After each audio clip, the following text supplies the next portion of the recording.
Hello and welcome to today's video. Today is going to be my March wrap up. In March, I ended up reading 13 books.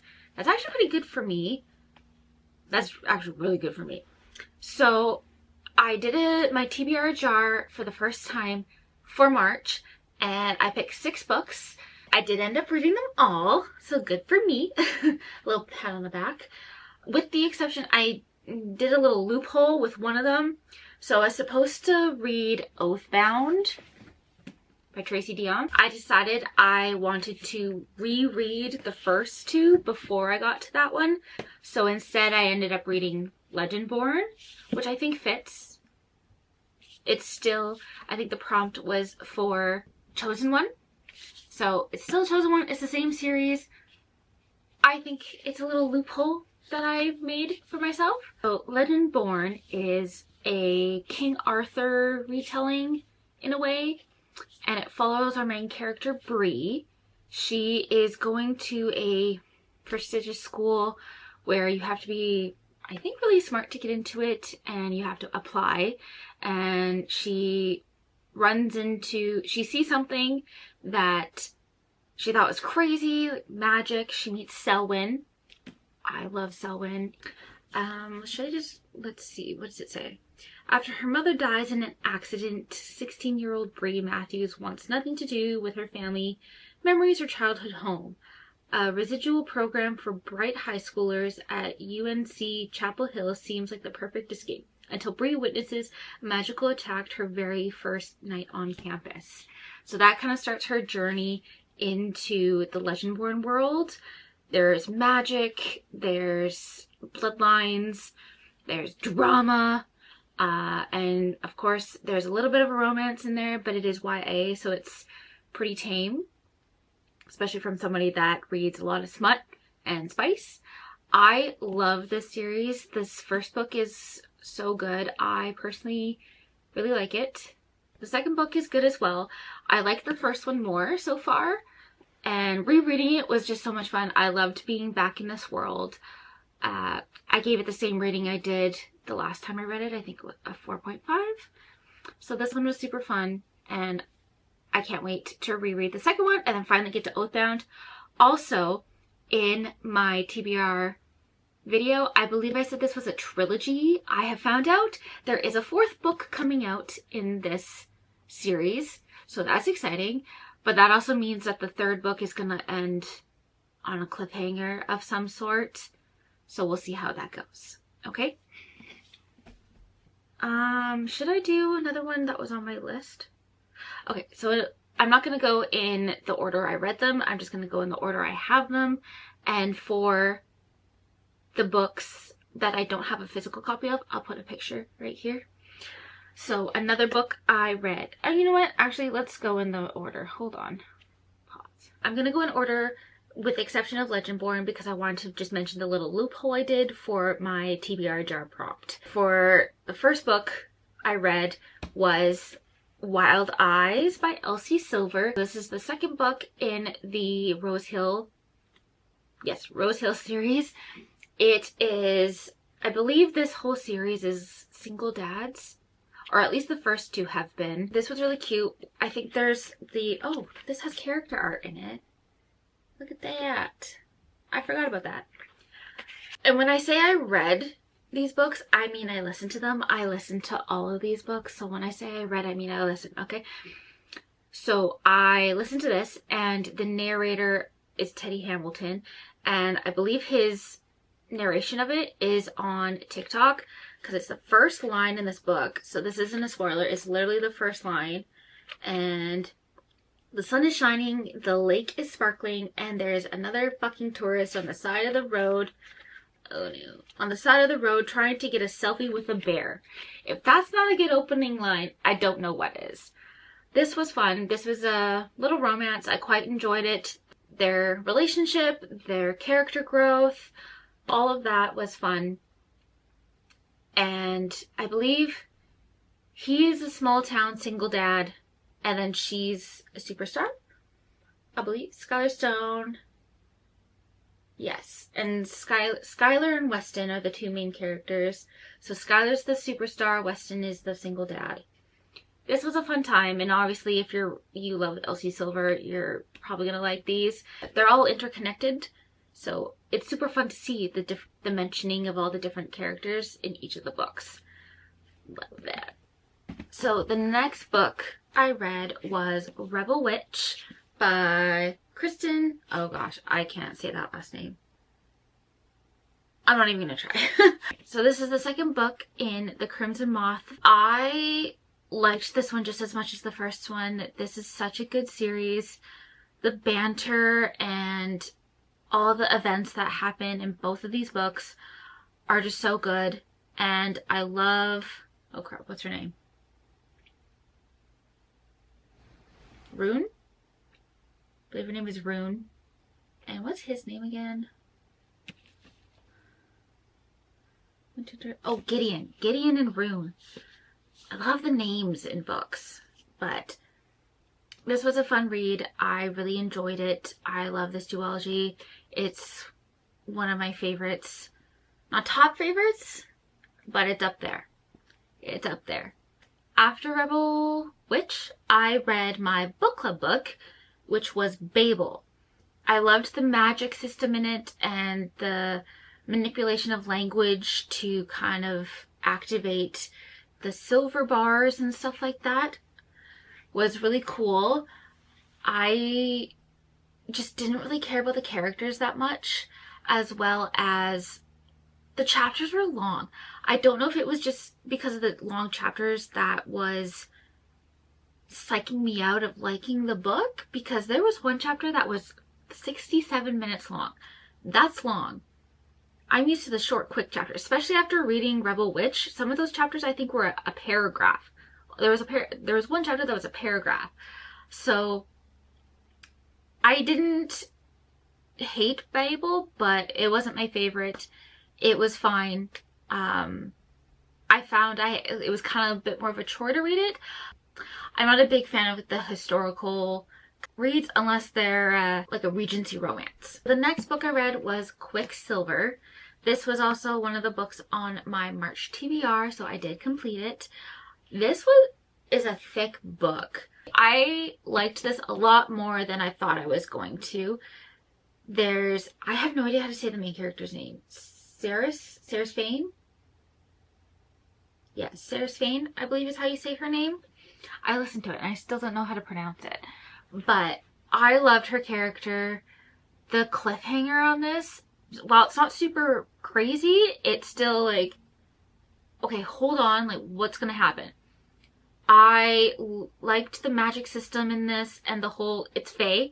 So I've been reading a lot more books where it's fae and then you can be another mythical creature at the same time kind of thing, or there's different kind of categories of fae, if you will. And trying, like, not to spoil anything, so this was actually really fun and I really liked this.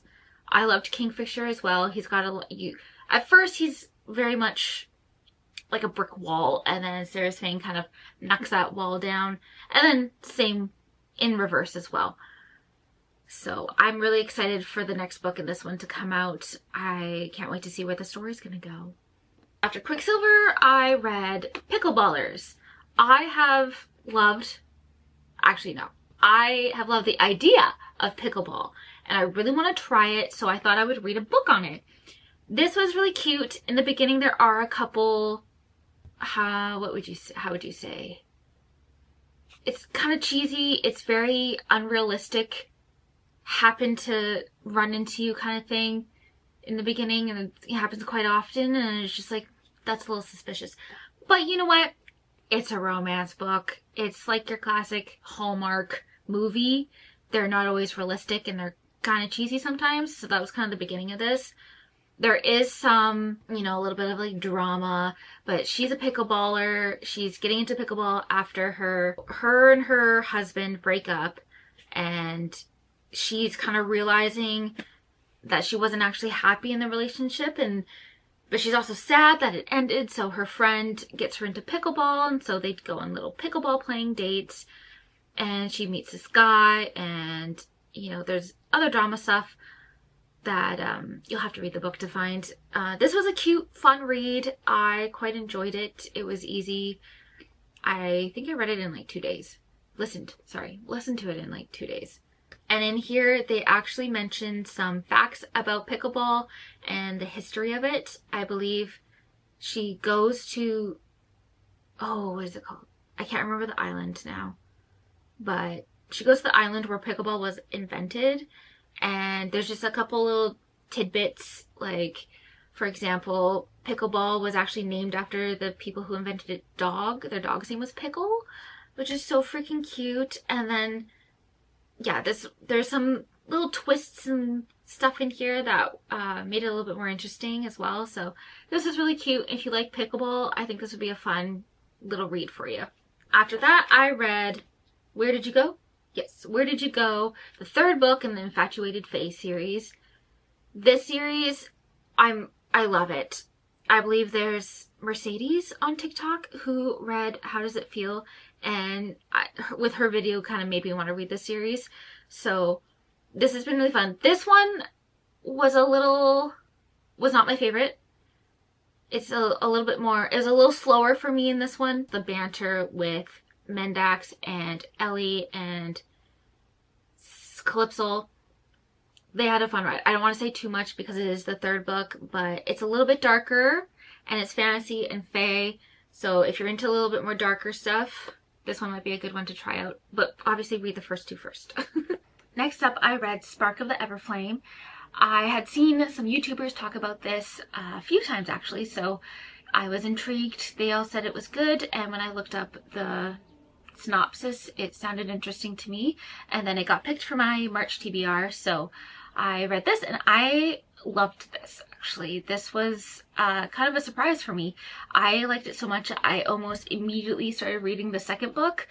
So this is about a girl named Deonn Bellator, I believe her name is Deonn Bellator. She is a mortal. In this world there are mortals and then descendants, I believe. And so the descendants, they have magical powers and they're like the royalty. They it's very much like how the rich people in Hunger Games are, where they had everything and, you know, they kind of shun the people that are lower, but they have powers. And then Deonn is a healer as well. Her brother is going to a descendant school, which is usually not allowed, but like her mom has a special deal. There's a bunch of like politics and a lot of plot in this one, and a pretty good cliffhanger. I really liked this. I don't want to say too much because it's really good and I don't want to spoil anything, but I would highly recommend it. This was a really good pick, and actually my son picked this one for me to read this month, so yeah. Then we have, what is this? Holding the Reins by Paisley Hope. This, I'm not gonna lie, was a cover buy, but I'm glad I enjoyed the book as well.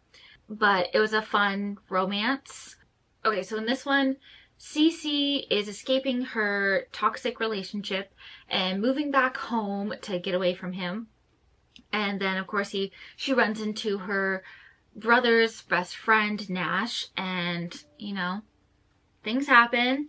And, of course, it's all forbidden because Nash is her brother's best friend, and, like, Cece is his best friend's little sister. So there's a little bit of stuff going on there, and, of course, they don't know each of them like each other, and it's like your classic romance. It was cute, it was fun, cowboy romance with also some hockey romance in there too, because he's also a hockey player, which was fun. I don't think I've done a little crossover of hockey and cowboy. I don't think I've heard of that one before, so that was a fun little twist. Okay, that was cute. If you like romance, this would probably be a cute one for you. After that, I read The Rainfall Market. I'll put it up on screen here. This one, beautiful cover. I saw this in Indigo and I was really intrigued by the concept of it. It's a market and you can go there and you can pretty much pick your dream life, and you have to find orbs that relate to the life that you're wanting within the time frame, because if the Rainfall Market ends and you haven't found it yet, I think you get trapped. I can't quite remember what the caveat is of that, but that's kind of the idea. So you pretty much, so the main character, I'm blanking on her name right now, but oh, Isha? No, that's the cat's name. I remember the cat's name, but I can't remember the main character's name. She's a special guest at the Rainfall market where she gets to collect as many orbs as she wants, and she gets a little companion. His name is Isha. He's a cat where he can grow in size and he can get bigger depending on how high of an object you can throw him off. I was like, oh gosh, okay. It's a fun little adventure, and they go to different places like bookshops, and they do an eating contest. So they do a bunch of little things like that, and the ending is really sweet. It has a cute little moral of the story and what's most important, if you will. Another book I saw at Indigo that I wanted to read is Dungeons and Dramas. It looked hilarious. I did not realize it was young adult until I started reading it though, which is fine. I still continued it because you find out right on the first page. But main character of Dungeons and Dramas, her name is Riley, and in the first chapter, she gets grounded for stealing her mom's car to go to a musical with her best friend without a license. So needless to say, she gets punished, and she has to go work at her dad's game shop. Her parents are separated. Again, that's all in the first chapter, so that's no spoilers. It's just her adventure that while she's also wanting to be part of the musical at school, she's a big musical kid. She loves wearing crazy outfits and expressing herself that way. And of course, you know, while she's working at the shop, she meets a boy, but they don't really like each other at first. And it's just a cute high school little romance. It kind of brings me back to when I was in high school. And then I read Whirlwind. And I saw this on TikTok first, and I love the Twister movies, the old one and the new one. I love the idea of weather and the idea of twisters. I don't know if I could ever be an actual tornado chaser though. That seems a little scary considering what happens in the movies. So Whirlwind is about a girl. She's 25 and she is in university to become a meteorologist, I believe. Her name is Finley. So she meets her professor, who she's had a crush on since she was 16, and watching his Twister Tamer videos on YouTube. And he becomes her professor. So right off the bat, this book jumps right into their flirtationship, which is a little like, whoa, okay, but I don't mind it because it's really cute. And I love this. I love the fact that she's a little bit more of a thicker woman in this. You don't see that too often in books, which sucks, but this was really good. And so there's an age gap. So he, I think, is 42 and then she's 25. I don't mind that because it's not like a 28-year-old and a 16-year-old. So she's at least in college. So I personally have no issue with that. And there was something that I wasn't a big fan of that was mentioned, of like breeding kink. But it's not that bad at all. If you don't like that, it's not that big of an issue. It's just like literally just like a sentence in there. It was nothing that I couldn't handle because I don't usually like that in my books. This was a quick-paced romance. It was fun. If you like twisters, I think this would be a fun, quick read to get into. And now for the last book, my 13th book, I thought this was kind of funny because in March, it's St. Patrick's Day. 13 is a lucky number to most people, or to some people. And so I read 13 books, and my last book I read was Go Luck Yourself. What are the odds of that? I did not plan that, I swear. So this is actually the second book in the romance, wait, what is it? The Royals and Romance series.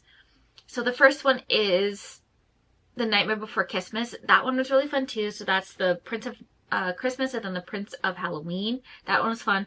This one is the Prince of Christmas. There's two of them, yes. And then the Prince of St. Patrick's Day. This was actually really fun. I liked the plot in this. I actually like this one more than the first one. And the spice in this, so good. They're also male romances. And I'm pretty sure the next one is going to be female romance. Just by the little hinting at the end here, I have suspicion and I can't wait for it. It's going to be super good. It's going to be great. So this is pretty much navigating Chris. He's the second Prince of Christmas, the younger brother. and he is wanting to find what he can do to help his older brother with his holiday. And he is trying to study, and he runs into Lachlan, and they get into like a little study room war thing. It's really cute. And, you know, politics of their holidays. Chris ends up going to Ireland to apologize to Lachlan and getting to know him better and kind of all these things. And there is some heavy topics in here, like abandonment and mental health. So be sure to read any trigger warnings before going into this one. I just love the banter, and there's just, I loved the writing in this one. There's so many poetic quotes that I loved. And there's a lot of flirting, and it's so cute. The storyline is really good too, and you know, there's a little twist at the end that I was not really expecting. I was like, oh, my jaw literally dropped when I heard this on my phone when I was listening to it. It was crazy. But I was super into this. This was a blast. I wish I took longer to read it because I thought it was so cute. I love these, and these covers, you can't tell me that's not amazing. But yeah, I would highly recommend this series. It's super cute and fun, and then it deals with holidays and princes and princesses of those holidays. So cool. Yeah, so those are the books that I read in March. I got to 13. That's quite a bit for me, so I am super proud of that. And I read all of the books that were on my March TBR that I had chosen out of my jar, which was awesome. So hopefully I can do that again for April. But I was getting a little in a reading slump at the end of March there. I was just getting to the point where I didn't want to listen to anything and just be in the moment. So we'll see how April goes. Thank you so much for watching. We'll see you in the next one. Bye.